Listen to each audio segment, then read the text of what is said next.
Today we have a 2014 Ford Focus. It's got the 2.0 motor. The check engine light is on and it happens to have a PO340, which is your intake cam positioning sensor. We're going to show you where that's located and how to replace it. This is your Ford 2.0, which is actually a pretty good motor. You're looking for your intake cam positioning sensor, which happens to be right here, and it looks like it's held in by a 10. Now this is your exhaust cam positioning sensor. Some people will call this is the intake and exhaust. Some people call this 1, 2, some people call it A, B. But overall, it's your intake cam positioning sensor. What we're gonna do is start out by taking this and removing this part right here, just pushing down on that tab and pulling it straight back, just like that. Okay, we get in there, and this is an 8.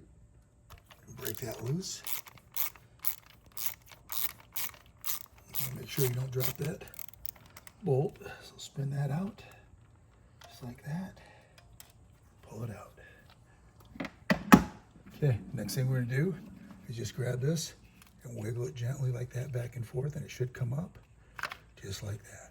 So we got them. You just want to double check, make sure they look like they're the same thing, and then you're ready to install. Got the new one, and you're just gonna put that in just like that. Make sure it's got that little rubber seal on it. Pops down in like that. Line it up.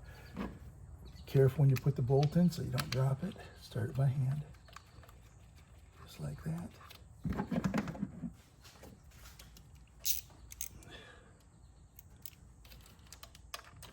Just tighten this up.